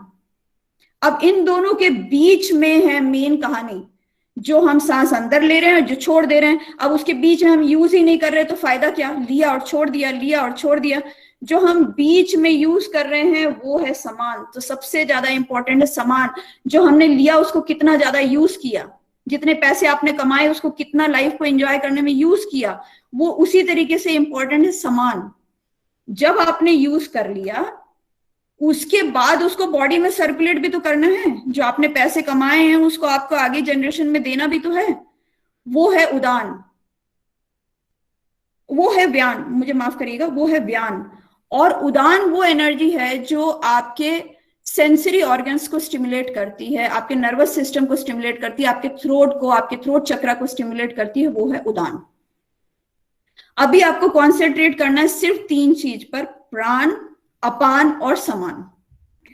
अब यहां पे मैं आपको ये बात पर बल देना चाहूंगी कि बाबा रामदेव जी ने ये जो बनाया है, आपने जो हम प्राणायाम करते हैं, मैं उत्सव जी मुझे स्क्रीन पर दिखाई दे रहे हैं, उत्सव गुप्ता जी, ओम जी, ये बताएं कि ये जो 8 प्राणायाम हम जो करते हैं वो किस सीक्वेंस में करते हैं। आप थोड़ा इसके बारे में मेरे को बताएंगे किस सीक्वेंस में करते हैं। हाँ जी, जैसे पहला प्राणायाम भस्त्रिका करते हैं, लंग्स में सांस भर के, उसके बाद हम कपालभाति करते हैं, उसके बाद बाह्य प्राणायाम जिसमें हम बंद लगाते हैं अपने, मूल बंद, उड्डयन बंद, जालंधर बंद। उसके बाद अनुलोम विलोम करते हैं, अनुलोम विलोम के बाद फिर उद्गीत प्राणायाम करते हैं, फिर जो अपनी उसको कॉर्ड्स को प्रेस करके, वोकल कॉर्ड्स, और उसके बाद फिर भ्रामरी प्राणायाम और भ्रामरी, उद्गीत और प्रणव, वो तीनों लास्ट में एक साथ करते हैं, जिसमें हम हमिंग साउंड, ओम की साउंड और फिर मेडिटेशन टाइप। बहुत बढ़िया। आपने उज्जयी प्राणायाम बता दिया था ना, मैंने शायद मिस किया। उज्जयी प्राणायाम आपने बता दिया था, अनुलोम विलोम साउंड वाला प्राणायाम जो करते हैं। हाँ, उज्जयी प्राणायाम, उज्जयी फिर भ्रामरी। तो ये देखिए बहुत ही अच्छा आपने बताया, आप सब लोग इनको इनका अभिनंदन करें, बहुत अच्छा इन्होंने बताया। माइक म्यूट करके अभिनंदन करें इनका। तो अब आपको ये सोचने की जरूरत है कि जो ये बनाया है ये इसी सीक्वेंस में क्यों बनाया, इसी सीक्वेंस में क्यों बनाया? ऐसा क्यों नहीं किया कि हम पहले भ्रामरी करने लग जाएं और फिर उसके बाद पहले हम प्रणव करें और फिर उसके बाद हम भस्त्रिका करें? ऐसा क्यों नहीं हम करते? आपने कभी ये सोचा कि इसको इसी सीक्वेंस में क्यों बनाया गया? हम उल्टा भी तो कर सकते हैं। इसको इस सीक्वेंस में इस तरीके से बनाया गया कि आप इसको प्राणिक एनर्जी के साथ कोरिलेट करिए। सबसे पहले हम करते हैं भस्त्रिका प्राणायाम। भस्त्रिका में हम गहरी सांस अंदर लेते हैं और सांस को छोड़ते हैं। तो सांस के अंदर लेने की जो प्रक्रिया है वो सबसे ज्यादा इसमें इंपॉर्टेंट है। तो हम इसमें प्राण वायु को एक्टिवेट कर रहे हैं। हमारी बॉडी में प्राण हम ले रहे हैं, पहले तो हम लेंगे तब तो कुछ करेंगे, तो हम जो ले रहे हैं वो भस्त्रिका प्राणायाम में एक्टिवेट हो रही है। उसके बाद हम जो करते हैं कपालभाति प्राणायाम। कपालभाति में आपको क्या बताया गया? सांस लो और उसके बाद एक्सपायर करो, फोर्सफुली एक्सपायर करो। जो फोर्सफुली हम एक्सपायर कर रहे हैं उसमें हम अपान वायु को एक्टिवेट कर रहे हैं। तो एक तो हमने लिया और हमने अपान वायु को एक्टिवेट किया, प्राण वायु को एक्टिवेट कर लिया, अपान वायु को एक्टिवेट कर लिया। यहां पे मैं इसको दूसरा फॉर्म भी दूंगी। एक हम पिंगला नाड़ी को एक्टिवेट कर रहे हैं जब हम इंस्पिरेशन ले रहे हैं, और जब हम एक्सपिरेशन कर रहे हैं तो ईड़ा नाड़ी को एक्टिवेट कर रहे हैं। इसको मैं आगे वाली स्लाइड्स में बताऊंगी, बट अभी आप इतना समझिए ये नाड़ी कौन सी मैंने बताई जो आपके पूरे बॉडी में एनर्जी को लेकर जाएगी। तो ईड़ा और पिंगला नाड़ी को आपने एक्टिवेट किया, प्राण वायु और अपान वायु को एक्टिवेट कर लिया। इसके बाद थर्ड स्टेप में आपने क्या किया? बाह्य प्राणायाम लगाया, बाह्य प्राणायाम किया। बाह्य में क्या किया? आपने बंध लगाए, मतलब कि जो आपने सांस को अंदर लिया और जो आपने सांस को छोड़ा उसके बीच में जो बॉडी में एनर्जी आई समान वायु, उसको आपने स्टिमुलेट किया, उसको आपने एक्टिवेट किया। मींस आपने समान वायु को किया। अगर आप सिर्फ भस्त्रिका करेंगे और कपालभाति कर लेंगे तो आपको फायदा नहीं होगा, क्योंकि जो एनर्जी आपने इकट्ठी की वो आपके मल मूत्र के साथ निकल जाएगी, क्योंकि उसको आपने बॉडी में स्टोर किया ही नहीं। तो एसिमिलेशन की जो प्रोसेस है वो आपकी समान वायु से हो रही है। इसके बाद हम जो नेक्स्ट प्रोसेस कर रहे हैं, जब आपने किया उसके बाद अग्निसार में भी हमने समान वायु को स्टिमुलेट किया। उसके बाद हम जब कर रहे हैं तो हमने अनुलोम विलोम किया। जब अनुलोम विलोम कर रहे हैं तो हम पूरी बॉडी में, मींस व्यान वायु को पूरी बॉडी में उस एनर्जी को सर्कुलेट कर रहे हैं। ये करने के बाद हमारे पूरी एनर्जी जो चैनल्स हैं नीचे से ऊपर की तरफ एक्टिवेट हो गई, हमारे चक्रास नीचे से ऊपर की तरफ एक्टिवेट हो गए। चक्र के बारे में मैंने अभी बताया नहीं है, बट चक्र भी जो नीचे से मूलाधार, मूलाधार के बाद स्वादिष्ठान, स्वादिष्ठान के बाद मणिपुर चक्र, ये तीनों जब हम बंद लगा रहे हैं तो ये तीनों चैनल्स एक्टिवेट हो जा रहे हैं। इसके बाद जब हमने अनुलोम विलोम किया तो आपकी पूरी बॉडी में एनर्जी सर्कुलेट हो रही है। उसके बाद जब आपने उज्जय किया, जब कंठ को रोककर जब किया, तब आपने उदान वायु मीन्स थ्रोट चक्र, विशुद्धि चक्र को एक्टिवेट कर लिया। और जब ये कर लिया, जब आपने इतने लेवल पर आप ऊपर तक पहुंच गए, तब आपने जब आपने भ्रामरी किया और प्रणव किया, तब आपने अपने थर्ड आई को एक्टिवेट किया और सहस्त्र की तरफ जाने की कोशिश की। सहस्त्र तक आप कब पहुंचेंगे, ये ऊपर वाले की मेहरबानी है, ये आपके और हमारे हाथ में नहीं है। कई लोग जा पाते हैं, नहीं जा पाते हैं, ये सारी ऊपर वाले की मेहरबानी से होता है। लेकिन इतने चैनल्स हम एक्टिवेट करके अपने एनर्जी फ्लो को ऊपर की तरफ ले जा रहे हैं। अगर हम एनर्जी फ्लो को ऊपर की तरफ नहीं ले जाएंगे तो हम बेसल लेवल पे ही रह जाएंगे, जिसमें कि मैक्सिमम दुनिया रह जा रही है, बेसल इंस्टिंक्ट्स पे ही रह जाएंगे। इस एनर्जी लेवल को हम ऊपर की तरफ जब ले जा रहे हैं तो इतने ये सारे प्राण वायु को हम एक्टिवेट कर रहे हैं। इसीलिए जो हम प्राणायाम कर रहे हैं इसको इसी सीक्वेंस में करना जरूरी है। और जो हम सांसों को अंदर ले रहे हैं, बाहर छोड़ रहे हैं, इसमें इस सोच के साथ करना जरूरी है कि हम किस तरीके से अपने एनर्जी लेवल को ऊपर ले जा रहे हैं। और जो हम आसन कर रहे हैं ये सिर्फ एक जरिया है जो आपको लंबे समय तक प्राणायाम करने के लिए प्रिपेयर करता है। और साथ में जब आप उस समय ऑक्सीजनेट करते हैं तो क्या होता है वो मैंने आपको पहले एक्सप्लेन कर दिया। तो इस तरीके से ये पूरी चीजें जो है स्थूल शरीर में जब हमने सोचा ऑक्सीजन कैसे अंदर आया, उससे सूक्ष्म शरीर पर और कारण शरीर पर क्या असर हो रहा है, वो सारी चीजें इस तरीके से कोऑर्डिनेटेड है। अब कारण शरीर पे कैसे एक्टिवेट हो रहा है, हमारा बॉडी और माइंड एक दूसरे के साथ कनेक्टेड है, बॉडी माइंड और सोल। जब हम प्राणवायु को इस तरीके से स्टेबल करेंगे तो हमारा बॉडी माइंड और सोल एक यूनियन में आ जाएगा। नहीं तो हम सोचते कुछ है, करते कुछ है, हमारा शरीर कहीं जाता है, हमें कुछ पता नहीं चलता हम क्या कर रहे हैं। इस तरीके से हम अपने शरीर को संतुलन में लाते हैं। तो यहाँ पर जो मैंने आपको बताने की कोशिश की, अब इसको इस ध्यान से, इस पर्सपेक्टिव से जब आप प्राणायाम करेंगे तो आपको इसके बेनिफिट और ज्यादा मिलेंगे। ये चक्र के बारे में मैंने आपको ऑलरेडी बता ही दिया, मूलाधार, स्वादिष्ठान, इस तरीके से एनर्जी फ्लो जो है ऊपर की तरफ जाती है। जो नेक्स्ट है वो मुद्रा है। ये इस स्लाइड को यहाँ लाने का सिर्फ एक ही ये था कि ये मुद्रास करके भी हम अपने रेस्पिरेटरी प्रॉब्लम्स को सॉल्व कर सकते हैं। और मुद्रा के बारे में आपको भारद्वाज जी ने बहुत अच्छी क्लास ली थी, पूरा एक्सप्लेन किया था। बस ये याद रखने के लिए एग्जाम पर्पस में भी कभी क्या होता नहीं तो कोरिलेट नहीं कर पाते कौन चीज कहाँ है, किसको कहाँ से पढ़े। तो एक ही जगह में आप पढ़ेंगे तो आपको मिल जाएगा कि भाई ये मुद्राएं हैं जो आपके रेस्पिरेटरी इश्यूज को सॉल्व करती है, लिंग मुद्रा, अस्थमा मुद्रा, श्वसनी मुद्रा। बाकी इसके अंदर डीप डिटेल में अभी जाने की जरूरत नहीं क्योंकि ऑलरेडी आपकी क्लास हो चुकी है। इसके बाद हम जो नेक्स्ट आते हैं वो हार्ट की एनाटॉमी और बेसिक फंक्शंस के बारे में आते हैं। अभी तक मैंने जहां तक जो समझाया, आई होप आप लोगों को उतनी चीजें क्लियर हुई होंगी। नेक्स्ट अब हम हार्ट की बेसिक एनाटॉमी और फंक्शन के बारे में जा रहे हैं। इसका पार्ट बहुत छोटा सा है क्योंकि इसने तो सिर्फ बॉडी में सर्कुलेट करना है। तो जो हृदय है उसके बारे में आपको जो एनाटॉमी जाननी है, मैं बिल्कुल शॉर्ट में आपको बताने की कोशिश कर रही हूँ।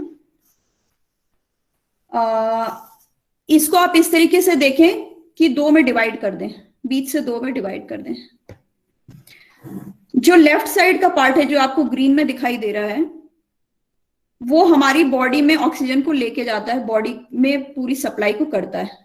और जो राइट साइड का पार्ट है, ये राइट है और ये लेफ्ट है। राइट साइड का जो पार्ट है वो बॉडी से पूरे डीऑक्सीजनेटेड ब्लड को, मींस कार्बन डाइऑक्साइड वाले ब्लड को राइट साइड में लाता है और लेफ्ट साइड से ले जाता है। अगर हम इसमें हिंदी में जानने की कोशिश करें तो इसको जो रिसीविंग चेम्बर है उसको हम कहते हैं आलिंद और जो वेंट्रिकल है उसको हम कहते हैं निलय। आलिंद और निलय। अच्छा, जो आपकी एओर्टा है, जो हमारे ब्लड को पूरी बॉडी में सर्कुलेट करती है, उसको हम कहते हैं महाधमनी, एओर्टा, जो पूरी बॉडी में ब्लड को लेके जाती है। और जो पूरी बॉडी से ब्लड को लेके आती है उसको हम कहते हैं महाशिरा। महाशिरा मीन्स वेना के बाद, जिससे पूरा बॉडी का ब्लड हमारे बॉडी में आता है। महाधमनी से पूरी बॉडी में जाता है, निलय आलिंद में आता है, और निलय से बॉडी में सर्कुलेट होता है। इतने फॉर्म में अभी समझिए, आने वाले स्लाइड्स में इसी चीज को रिपीट किया जाएगा तो आपको एकदम क्लियर हो जाएगा। इतना कॉम्प्लिकेटेड है नहीं, हार्ट को सोच के हम डर जाते हैं, लेकिन ऐसे देखा जाए तो सबसे ज्यादा सिंपल यही है। अब इसी को कट सेक्शन में दिखाया गया है, तो आप देखेंगे कि कट होने के बाद ये वाला जो पार्ट है ये लेफ्ट साइड का पार्ट है, ये वाला जो है राइट साइड का पार्ट है। ये जो दिख रहे हैं ये बीच के मसल्स हैं, ये वेल्व्स हैं, मींस दरवाजे हैं जिससे ब्लड आपका एक चेंबर से दूसरे चेंबर में जाता है। ये एओर्टा का कट सेक्शन है जो कि ब्लड को बॉडी में ले जाता है, और ये आपका वेना केवा है जो बॉडी को, जो ब्लड को आपके राइट साइड में लाता है। अब कैसे लाता है, क्या करता है, उसको हम समझेंगे। हार्ट जो है एक मस्कुलर स्ट्रक्चर है, 1,00,000 बार पूरे दिन भर में बीट करता है। सांस हम कितनी ले रहे थे, 21,000, और हार्ट कितना बीट कर रहा है, 1,00,000। इसमें 1:4 का रेशियो रहता है।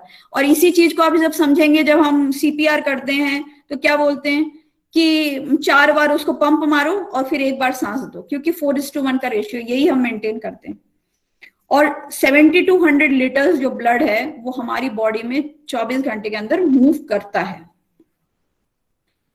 ये एक हॉलो मस्कुलर ऑर्गन है, हॉलो तो होना ही होगा क्योंकि तभी उसके अंदर ब्लड आएगा, और एक मुट्ठी के बराबर है। एक मुट्ठी है जिसके बराबर आपका हार्ट है, जो आपको पूरी चीज करने के लिए, आपके पूरे शरीर के सर्कुलेशन के लिए रिस्पॉन्सिबल है। ये भी एक बहुत अद्भुत करिश्मा है भगवान का कि एक छोटे से फिस्ट के आकार का जो ऑर्गन है वो इतना इंपॉर्टेंट है कि पूरा सर्कुलेशन वो मेंटेन करता है। ये दोनों लंग्स के बीच में है, ये आपको पता ही है कि लेफ्ट साइड की तरफ है, दोनों लंग्स के बीच में है। और इसको बाहर में एक पेरिकार्डियम की लेयर है जो कवर करती है, और उसमें फ्लूइड होता है। ये जो स्लाइड है ये बहुत इंपॉर्टेंट है, इसको आप समझिए। ये जो आप बाहर से हार्ट को देख रहे हैं, ये जो नलियां दिख रही हैं, ये आपकी आर्टरीज हैं जिसमें ब्लॉक होता है। हार्ट में जो ब्लॉक होता है हार्ट के अंदर नहीं होता, हार्ट की जो नलियां होती हैं हार्ट को बाहर से कवर करती हैं। एक बाहर से जाल है, एपिकार्डियल आर्टरीज, एपी मीन्स ऊपर, एपिकार्डियल आर्टरीज मीन्स बाहर से आर्टरी सप्लाई करती है, अंदर कुछ नहीं। वो जो बड़ी बड़ी आर्टरीज है उससे अंदर जो छोटी छोटी आर्टरीज जाती है वो सप्लाई करती है। ये अगर आप क्रॉस सेक्शन देखेंगे, ये क्या दिखा रहा है कि ये मसल है। जब हमारे को ब्लड प्रेशर बढ़ जाता है तो इस तरीके से मसल्स जो है वो मोटी होती चली जाती हैं। जो कहते हैं ना, हमारे को इको किया तो हमारी हार्ट की परत मोटी हो गई थी, हार्ट बढ़ गया था। वो क्या बढ़ गया है, क्योंकि ये मसल मोटी हो गई, क्योंकि उसको काम ज्यादा करना पड़ रहा है, तो ये इस तरीके से मोटी हो जा रही है। अच्छा, इसके साथ साथ ये जो वेसल आपको दिख रही है जिसको कि हम कॉर्नरी आर्टरी कहते हैं, जिसमें ब्लॉक होता है, वो ब्लॉक कैसे अपीयर होता है ये आपको क्यों बताया जा रहा है मैं आगे डिस्क्राइब करूंगी। ये जो फैट जो जम जाता है, जो फैट जमने की प्रोसेस है, जो हम सोचते हैं कि बचपन में तो जितना चाहे जो चाहे खा ले, 40 साल के बाद सोचेंगे कि हमने खाया तो क्या हुआ, उस समय कंट्रोल करेंगे, ऐसा नहीं है। मेडिकल साइंस ये मानती है कि 2 साल की उम्र, और अब तो ये कहा गया कि फीटस लेवल से ही हम क्या खा रहे हैं उसका हमारी आर्टरीज के ऊपर, वेसल्स के ऊपर प्रभाव पड़ता है। तो 2 साल का बच्चा भी अगर पिज्जा बर्गर खा रहा है या जो चीज खा रहा है उसका हमारी आर्टरीज पर असर होगा, क्योंकि डिपोजिशन जो है 2 साल से शुरू हो जा रहा है। फर्स्ट डिकेड पहले 10 साल से शुरू हो जा रहा है और थर्ड डिकेड में, फोर्थ डिकेड में बढ़ता चला जा रहा है। इसलिए जो हार्ट की प्रॉब्लम है आजकल कम एज में हो रही है। 40 साल को, 30 साल के लोगों को हार्ट अटैक हो रहा है, क्योंकि कोलेस्ट्रॉल जमना तो शुरू से डेवलप हो गया। वो सोचते आज क्यों हो रहा है, क्योंकि ये प्रोसेस तो बहुत पहले से शुरू हो गया। इसलिए क्या खाना है, कैसे खाना है, ये बहुत जरूरी है, जो हम कल के लेक्चर में देखेंगे, क्योंकि उनका सबका इम्पैक्ट हमारे हार्ट के ऊपर होगा। ये मैंने आपको बताया कि हार्ट का जो मेन काम है ट्रांसपोर्टेशन का है, ब्लड को पहुंचाने का है, ऑक्सीजन, न्यूट्रिएंट्स, वेस्ट को निकालने का है, और हार्मोन्स भी ब्लड के थ्रू ही जाते हैं। तो मतलब हार्ट ही है जो एक व्हीकल है जो सारी चीजों को हर जगह सप्लाई करता है। कैसे करता है, पंप करके करता है।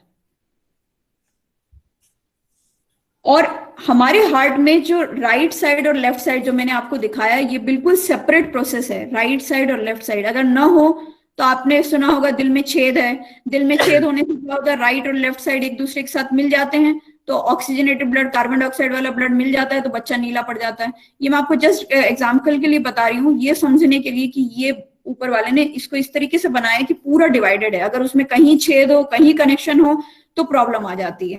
ये एक वन वे प्रोसेस है, एक तरफ से आना है, दूसरी तरफ जाना है, एक तरफ से आना है, दूसरी तरफ से जाना है। अब कैसे आ रहा है, कैसे जा रहा है, ये हम समझेंगे।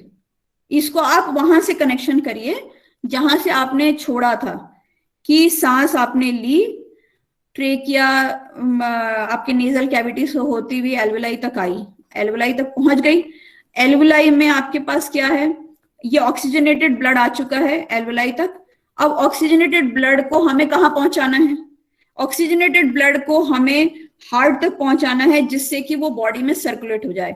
तो हमें हार्ट में कहाँ पहुंचाना है, मैंने आपको पहले ही बता दिया कि लेफ्ट साइड का जो हार्ट है वो बॉडी में पूरे सर्कुलेशन में ब्लड को पहुंचाता है, राइट साइड जो है रिसीविंग चेंबर है। तो लेफ्ट साइड में पहुंचाना है तो कैसे पहुंचाएगा, ये देखिए लंग्स यहाँ लिखा हुआ फ्रॉम द लंग्स, यहां से पल्मोनरी वेन के थ्रू लेफ्ट साइड के ये लेफ्ट साइड है, ये राइट साइड है, लेफ्ट साइड के पल्मोनरी वेन के थ्रू लेफ्ट एट्रियम तक ले आएगा। जब लेफ्ट एट्रियम में ऑक्सीजनेटेड ब्लड आ गया तो लेफ्ट एट्रियम से जो ब्लड है ये लेफ्ट वेंट्रिकल में आ गया।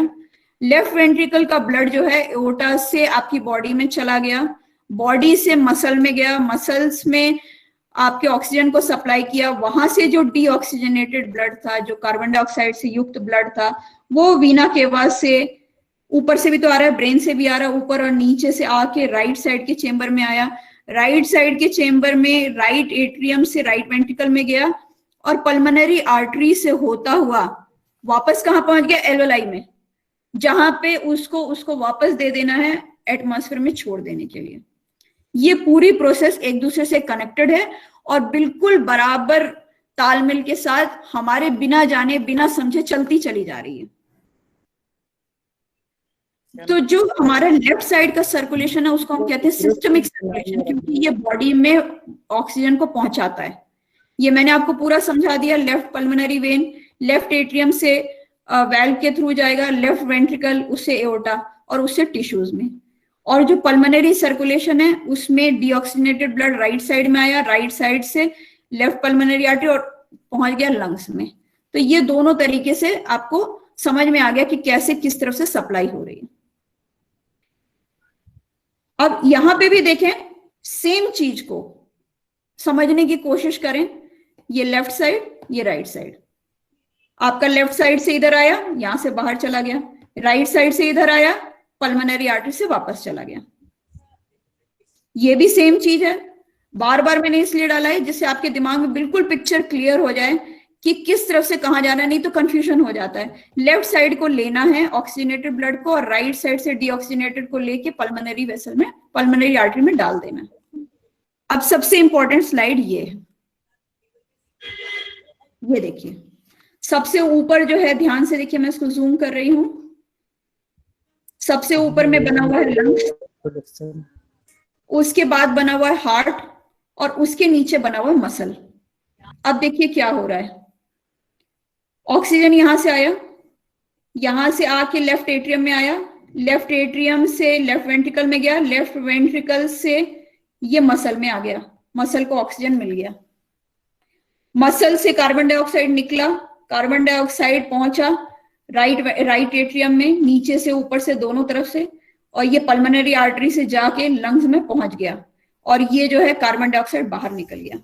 देखिए कितने ब्यूटीफुली ऊपर वाले ने बनाया है। जब आप एनाटॉमी और फिजियोलॉजी को समझेंगे तो कोई भी नास्तिक नहीं रह पाएगा। मैं आपको ये बात बता रही हूँ, जिसने भी एनाटॉमी और फिजियोलॉजी को ध्यान से पढ़ लिया वो नास्तिक रह ही नहीं सकता, क्योंकि कुदरत ने, भगवान ने इसको इतना सुंदर बनाया है कि कोई बहुत बड़ा कलाकार ही होगा उसको इतना सुंदर बनाएगा। ये अपने आप ऑटोमेटिक तरीके से ऐसा नहीं बन सकता, इसको संरचना करने में किसी का रोल जरूर है। इसी प्रोसेस को हम कार्डियक साइकिल कहते हैं। यही जो ब्लड का जाना और आना है, निकलना है, इसी को हम सिस्टोल और डायस्टोल कहते हैं। ब्लड प्रेशर इसी से बनता है। जब हमारा हार्ट कॉन्ट्रैक्ट करता है तो हमारा ऊपर का ब्लड प्रेशर बनता है, जब हमारा रिलैक्स करता है तो हमारा नीचे का ब्लड प्रेशर बनता है, जिसको हम सिस्टोलिक और डायस्टोलिक ब्लड प्रेशर कहते हैं। अब वही जब हम स्ट्रेस लेते हैं, हार्ट के ऊपर प्रेशर ज्यादा डालते हैं, नमक का सेवन अधिक करते हैं, एक्सरसाइज नहीं करते, मोटापा बढ़ा लेते हैं और बॉडी के ऊपर लोड बढ़ाते हैं, तो हमारा ब्लड प्रेशर बढ़ने लगता है, तो हार्ट की परतें मोटे होने लगती है, जिसको हम हाइपरटेंशन कहते हैं। कोलेस्ट्रॉल, हम सारी चीजें, जब हम फैट की चीजें, चिकनाई खाने लगते हैं तो इन्हीं आर्टरीज में ब्लॉक होने लगता है, जिसको हम कॉर्नरी आर्टरी डिजीज कहते हैं। तो इस तरीके से जो हमारे सुंदर तरीके से जो चीजें बनी हुई है उसको हम डिस्टर्ब करते हैं। अब इनका जो ट्रीटमेंट है ये ऐसा जरूरी नहीं है कि सिर्फ एलोपैथिक मेडिसिन में ही इसका ट्रीटमेंट है। आपने ये पूरी प्रक्रिया तो देख ली। अब आप देखिए, आप खुद ही अगर योगासनास कर रहे हैं, हार्ट को ठीक रखने के लिए आसन कर रहे हैं, प्राणायाम कर रहे हैं, तो ये बीमारी आएगी क्यों?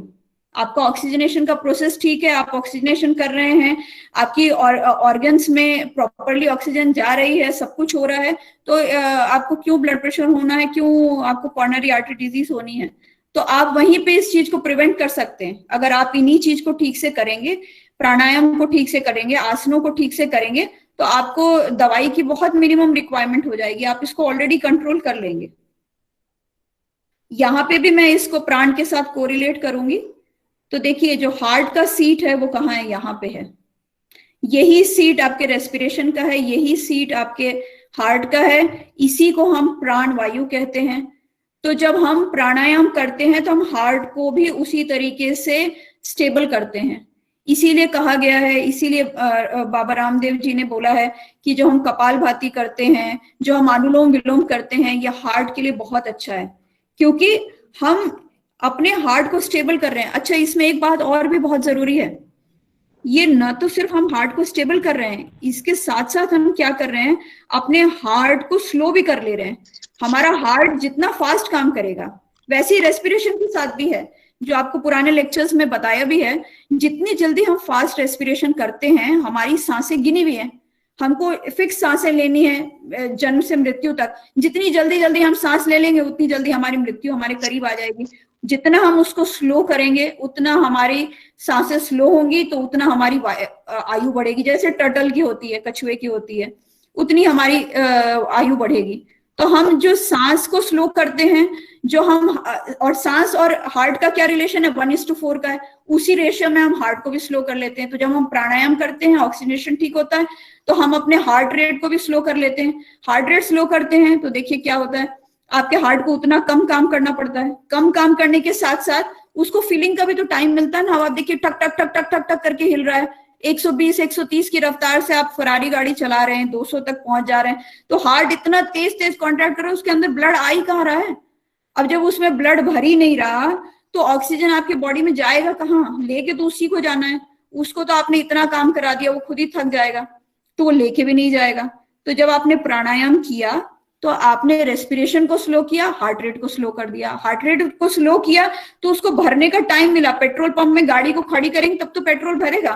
आप पहुंचे नहीं और फटाक से ऑन करके गाड़ी बढ़ा दिए, तो आपका पेट्रोल भर ही कहाँ रहा है? तो वहां पे आपको ब्लड की फिलिंग का टाइम मिला। जब ब्लड की फिलिंग का टाइम हुआ, तब बॉडी में भी ऑक्सीजन की प्रॉपर सप्लाई होगी। तो ये एक दूसरे से कनेक्टेड है। ऑर्गन सिस्टम को जो हम अलग अलग बना के रखे हैं, कोई ऑर्गन अलग अलग काम नहीं करता। कोई बीमारी अपने आप में अकेली नहीं होती कि बीपी की बीमारी हार्ट की, ऐसा कुछ नहीं है। सारे ऑर्गन्स एक दूसरे के साथ साइमल्टेनियसली काम कर रहे हैं, तभी हमारी बॉडी काम कर रही है। इसको इसी पर्सपेक्टिव में समझेंगे तो आप योग शिक्षक बन के लोगों को समझा भी पाएंगे उसकी इंपॉर्टेंस, और अपने जीवन में भी उसको यूज कर पाएंगे। तो यहाँ पे हमने देखा कि किस तरीके से हम अपने प्राण वायु को एक्टिवेट कर रहे हैं, हार्ट को स्लो कर रहे हैं, ऑक्सीजनेशन की प्रोसेस को कर रहे हैं, और जो चक्र को हम एक्टिवेट कर रहे हैं, वो हार्ट की अनाहट चक्र को एक्टिवेट कर रहे हैं। यहाँ मैं चक्र के बारे में आपको थोड़ा सा बताना चाहूंगी, जो थोड़ा सा जरूरी है उस हिसाब से बताना चाहूंगी।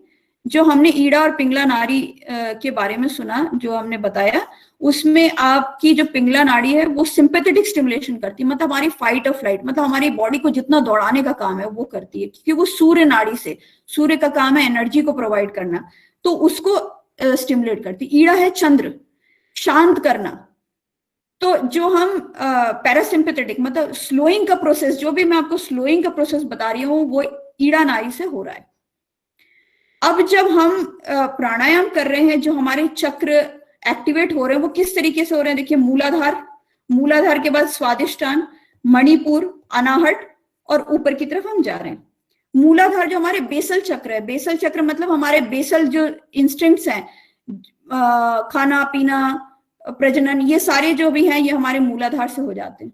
स्वादिष्टान चक्र पे जब हम पहुंचते हैं तो हमारे डिजायर्स बढ़ते हैं, हम क्या करना चाहते हैं, हमारे उन चीजों को ये स्टिमुलेट करता है स्वादिष्टान चक्र। इसका नीचे वाले का अगर हम एलिमेंट देखें तो इसका एलिमेंट क्या है? Earth element. जब हम स्वादिष्टान पे पहुंचते हैं तो इसका एलिमेंट क्या है? वाटर एलिमेंट, लुब्रिकेशन, ये सारा इसका वाटर एलिमेंट। जब हम मणिपुर चक्र पे पहुंचे तो मणिपुर चक्र का एलिमेंट क्या? फायर। और इसकी सैटेलिटीज के हिसाब से बढ़ रहा है, ऐसा नहीं कि कहीं भी आ रहा है।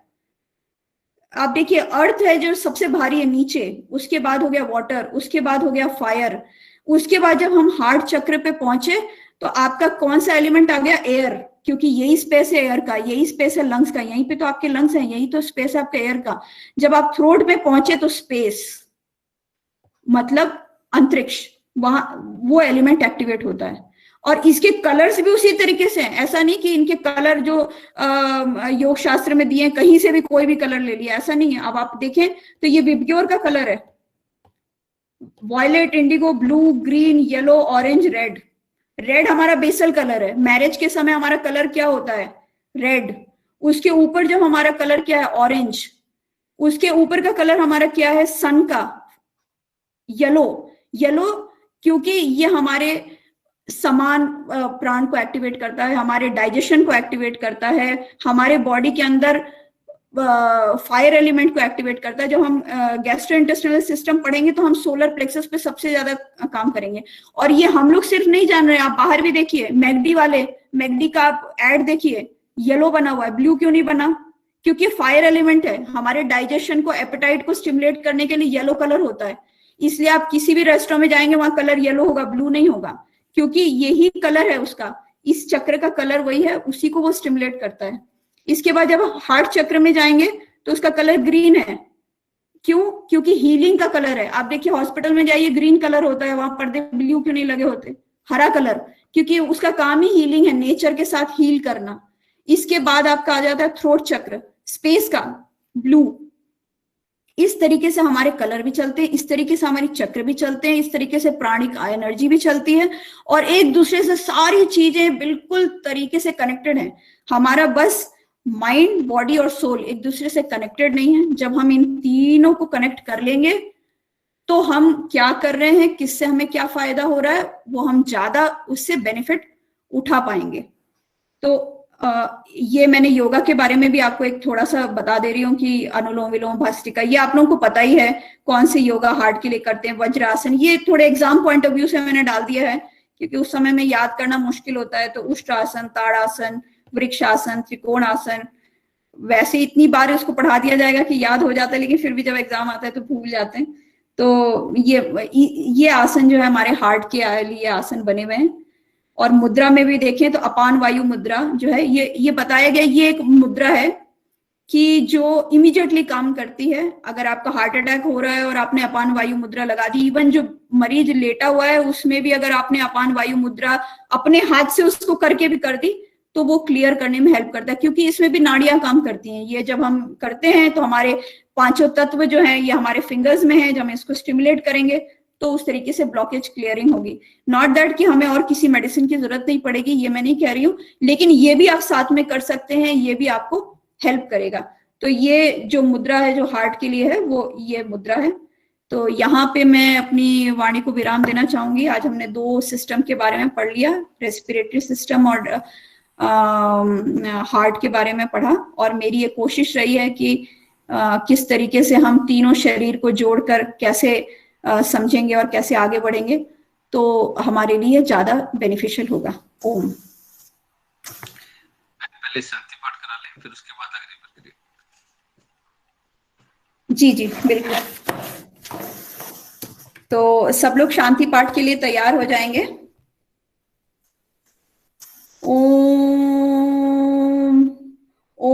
पक्षिभ्यः शान्ति, अंतरिक्षं शान्ति, पृथ्वी शान्ति, वनस्पतयः शान्ति, औषधयः शान्ति, ब्रह्मा शान्ति, सर्वः शान्ति, शान्तिरेव शान्ति, सामा शान्तिरेधि। ओम शान्तिः शान्तिः शान्तिः। धन्यवाद डॉक्टर साहब, बहुत अच्छा लगा और बहुत सारी जानकारी मैं अगर व्यक्तिगत रूप से मैं खुद भी कहना चाहूँ तो कुछ शब्द मैंने भी पकड़े हैं जो आने वाले समय में मैं भी उनका प्रयोग करूंगा। पंकज, एक कंक्लूड करें अगर पूरा सुना है तो प्रोग्राम।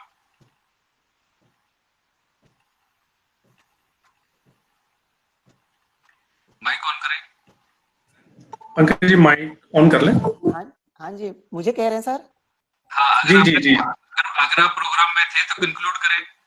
हाँ जी हाँ, मैंने भी पूरा डॉक्टर साहब का प्रोग्राम सुना और सर्वप्रथम मैं अपने मुख्य आयोजकों को विशेष धन्यवाद ज्ञापित करना चाहता हूं कि लगातार जो 15 दिन तक जो हम लगातार पुरुष शिक्षकों को सुन रहे थे, तो कहीं न कहीं हमारे जो प्यारे साधकों को जो निरंतर जो मैं खुद निरंतर मॉनिटर करने के साथ साथ जो उनके साथ जो आपसी संपर्क कर रहा था, तो मैं अनुभव कर रहा था कि कहीं न कहीं उनके अंदर एक ऊर्जा और उत्साह की थोड़ी कमी नजर आ रही थी। परंतु निश्चित तौर पर आज इस आयोजन में पहली बार एक कुशल महिला योग शिक्षक के द्वारा और पेशे से डॉक्टर आदरणीय शिल्पी जी ने जिस अंदाज में सटीक प्रेजेंटेशन, जो एक प्रेजेंटेशन थी, सटीक प्रेजेंटेशन के साथ साथ शरीर के जो मुख्य आंतरिक संरचना थी उसके विषय में जो उन्होंने एक विवरणपूर्ण और सूचनात्मक जानकारी मुहैया कराई है, मैं निश्चित निसंदेह स्पीचलेस हूं और एक अद्भुत थी। तो सांस के महत्व और पंचकोश के बारे में आदरणीय डॉक्टर साहब ने जो शरीर के आंतरिक अंगों पे पड़ने वाले प्रभाव का जो वर्णन था, इतने खूबसूरत और सटीक तरीके समझाया कि वाकई वो बहुत ही प्रशंसनीय है। और जो हमारे मुख्य 8 प्राणायाम है उनको भी उन्होंने बड़े विस्तृत और प्रासंगिक तरीके से उसकी चर्चा की और उसके महत्व पर बहुत ही तरीके से प्रकाश डाला। चक्रों जैसे चक्र हो गए हमारे मूलाधार स्वादिष्ठान के साथ साथ जो तीनों बंध थे हमारे जो आते हैं, उनका विवरण और उनके लाभ को बड़े वैज्ञानिक दृष्टिकोण के साथ साथ प्रस्तुति दी। और इसके अतिरिक्त जो उन्होंने अभी मुद्राओं के संबंध में जो संक्षिप्त और सरल जानकारी दी थी वो भी बड़ी अद्भुत थी। तो you really made all in a very easier way by this great example, and also you clear the Panchkosh layer recently, and Panchkosh layer topic with a very good example. I also presented a lot of information about internal organs like respiratory system and recently heart related system, cardiovascular system, digestive system. और सबसे अच्छा मुझे लगा doctor साहब जो शुरुआत में आपने महर्षि अरविंद का जो एग्जाम्पल दिया था, उदाहरण पेश किया था कि उन्होंने किसी शिष्य या भक्त जो भी वॉट एवर जो भी हो उसने पूछा था कि आखिर सब कुछ हासिल हो जाने के बाद, जब हमने सब कुछ हासिल कर दिया तो उसके बाद हम क्या उपलब्धि हासिल कर सकते हैं। तो बड़े विनम्रता पूर्वक डॉक्टर महर्षि अरविंद जी ने उन्हें समझाया था कि उसके बाद भी कई चीजें होती है, जैसे हायर कॉन्शियसनेस हो गई, ये चीज आपके सचेतन को बढ़ाता है। और यही सेम महर्षि पतंजलि ने भी हमें अष्टांग योग में जो अंत होता है, धारणा ध्यान समाधि से हमारा समाधि धारण कर लेते हैं, अंत में ही इसका सार निकलता है। तो मैं आदरणीय डॉक्टर साहब से विनम्रता पूर्वक आग्रह करूंगा कि जो ये प्रेजेंटेशन थी, पहले तो अगर संभव हो सके तो कृपया इसे जो हमारे ग्रुप हैं या आदरणीय तेज पे जो हमारे मुख्य आयोजक हैं उनको कृपया अग्रेषित करें, फॉरवर्ड करें, ताकि अगर भविष्य में ताकि भविष्य में अगर किसी प्रकार का जो हमारे प्यारे साधक है और भविष्य में बनने वाले कुशल योग शिक्षक है, अगर इनके मन में अगर कोई भी संशय हो तो इस विशेष प्रेजेंटेशन के माध्यम से दूर किया जा सके। And I would like my soul expressed I would like to express my soul gratitude to Dr. Saab who gave such a great information in very intellectual way. तो मैं अंत में डॉक्टर साहब का मैं दिल की गहराइयों से डॉक्टर साहब का बहुत बहुत आभार व्यक्त करता हूँ और आशा करता हूँ इस प्रकार के महत्वपूर्ण सत्र की निश्चित ही पुनरावृत्ति होती रहेगी, ताकि हमारे जो साधक हैं भविष्य में बनने वाले जो कुशल योग शिक्षक हैं उन्हें ऐसे ही ज्ञानार्जन की प्राप्ति होगी। तो भगवान अब इस महान डॉक्टर साहब को लंबी उम्र, निरोगी काया और स्वस्थ जीवन प्रदान करें। धन्यवाद। धन्यवाद पंकज। और प्रसन्नता का विषय भी है कहीं ना कहीं कि जो पंकज ने बात कही, क्योंकि अभी तक हमारी बहनों की तरफ से कोई प्रस्तुति नहीं हुई थी, तो हमारे एक आदर्श बहन जो पेशेवर डॉक्टर है और उन्होंने अपने जो उसका उनका जो अनुभव है उसको पूरा निचोड़ दिया है इस समन्वय करने में योग को और जो हमारी आधुनिक अपनी समाज पूरा का पूरा एक दूसरे के साथ इनका संबंध स्थापित किया है। अच्छी बात है बहन। और मैंने पहले ही कहा है कि कुछ शब्द मैंने भी चुराए हैं आपकी इस आपके पास शब्दों की कमी है ही नहीं। तो मैं बोलूंगा तो शब्दों का मैं जरूर चयन करूंगा। शब्दों को चुराना मेरी कला है और उसको मैं जरूर प्रयोग करता रहता हूँ। देखो हृदय की गहराइयों से आपका धन्यवाद है। और निश्चित रूप से ये कहीं ना कहीं जो ये परिणाम है, आपने भारतीय संस्कृति की जो पहचान है, जो उसका मूल है, आपके अंदर भी वो जज्बा कहीं ना कहीं किसी कोने कोने में कहीं समाया होगा। हमें अपनी जड़ से जरूर जुड़ा रहना चाहिए। कुछ भी चीज सीखे, कोई भी विधा सीखे, लेकिन हमें जो हमारा अपना मूल है उसके साथ जोड़ के उन चीजों को जब करते हैं तो निश्चित रूप से नमन करने का, वंदन करने का मन करता है। बार बार इन हम शब्दों का प्रयोग भी करेंगे, लेकिन समय की वचनबद्धताएं हैं। कल भी हमने आपके साथ ही रहना है। तो सभी का हृदय से धन्यवाद। बहन शिल्पी और जितने लोग यहाँ पे विराजमान हैं सभी का धन्यवाद। अन्य विषय हम कर लेंगे क्योंकि समय बहुत ज्यादा हो गया है। धन्यवाद। सुखिनः सर्वे सन्तु निरामया सर्वे भद्राणि पश्यन्तु मा कश्चित् दुःखभाग् भवेत्। इसी भावना के साथ, इसी कामना के साथ आप लोग सुखी रहे, निरामय रहे, निरोगी रहे। ओम।